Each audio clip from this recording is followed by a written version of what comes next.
Bugündən Bakıda Kənd Təsərrüfatı Nazirliyinin tabeliyində Aqrar Tədarük və Təchizat Açıq Səhmdar Cəmiyyətinin təşkilatçılığı ilə sayca 8-ci kənddən şəhərə yeni il yarmarkası keçirilir. Bu barədə daha ətraflı məlumatı bizə yarmarkada olan əməkdaşımız Qasım Xuluflu verəcək. Salam Qasım, buyurun, eşidirik sizi. Salam Leyla, hər vaxtınız xeyir. Bəli, sizin də qeyd etdiyiniz kimi artıq bugündən etibarən sadəcə 8-ci kənddən şəhərə yarmarkası fəaliyyətə başlayır. Ünvan Nərmanov rayonu Fətəli xan Xoyski küçəsi 5, daha dəqiq desəm Gənclik metro stansiyasının qarşısıdır. Burada müxtəlif bölgələrdən olan fermerlər öz belə deyək, sahələrində yetişdirdikləri meyvə tərəvəzləri satışa çıxarırlar.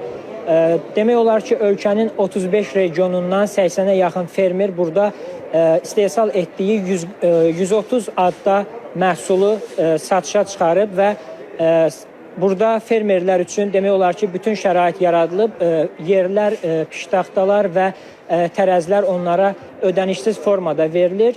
Buranın təşkilində məqsəd isə fermerlərin öz əkib becərdikləri məhsulları birbaşa olaraq satış bazarlarına çıxarmağı təmin etmək, eyni zamanda şəhər sakinlərinin təbii və münasib qiymətə belə deyək, yerli məhsulları əldə etməsinə kömək etməkdir. Qeyd edim ki, burada yarmarkanın girişində məlumat lövhəsi də var. Orada yarmarkada satılan məhsullar haqqında və onların qiyməti yer alıb. Onu da qeyd edim ki, əgər hər hansı bir müştəridə burada satılan məhsullar haqqında, məhsulların keyfiyyəti haqqında şübhə yaranarsa, yarmarkanın yaxınlığında Qida Təhlükəsizliyi Agentliyinin səyyar laboratoriyası da var. Onlar ora yaxınlaşaraq həmin məhsulun keyfiyyətini yoxladıb, ondan əmin ola bilərlər.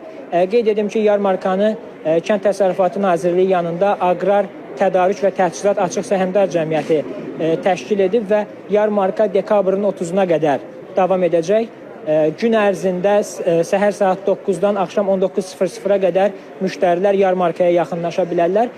Bu yarmarkalar bildiyimiz kimi ənənəvi olaraq hər il bayram ərəfəsində təşkil olunur, lakin bu il bir sıra yeniliklər nəzərdə tutulur. Bu yeniliklər barədə isə bizə qurumun şöbə müdürü Nilufər xanım məlumat verəcək. Nilufər xanım, buyurun, bu yeniliklər nədən ibarət? Təşəkkür edirəm. Bəli, kənddən şəhərə yarmarkalarına tələbin çoxluğunu nəzərə alaraq və şəhər əhalisinin daha çox kənd məhsullarına əlçatanlığını təmin etmək məqsədi ilə, eyni zamanda daha çox fermerə satış imkanı şəraiti yaratmaq məqsədi ilə bu il yeni il yarmarkası, yəni daha doğrusu yeni il bayramı ərəfəsində, Dünya Azərbaycanların Həmrəylik günü ərəfəsində Bakı şəhərində coğrafiyamızı genişləndiririk. Belə ki, artıq 25 dekabrdan etibarən şəhərin ona yaxın müxtəlif metro stansiyası ərazisində, bura Əhmədli, Xalqlar Dostluğu, Neftçilər, Qara Qarayev və s. kimi stansiyalar daxildir. Onların dəqiq adresləri bir neçə gün ərzində təqdim olunacaq. Bu ərazilərdə də kənddən şəhərə yarmarkaları fəaliyyətə başlayacaq.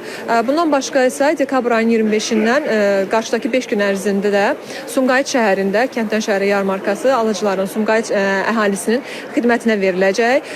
Qeyd etmək istəyirəm ki, biz Aqrar Tədarük və Təchizat Açıq Səhmdar Cəmiyyəti olaraq yarmarkanın coğrafiyasını daha da genişləndirmək üçün hazırda da danışıqlar həyata keçiririk.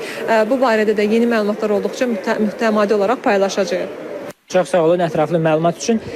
Yarmarkadakı ab-hava haqqında qısa məlumat vermək istəyirəm ki, burada doğrudan da bayram ab-havası hiss olunur. Şəhər sakinləri gəlirlər, burada təbii məhsullar əldə edirlər.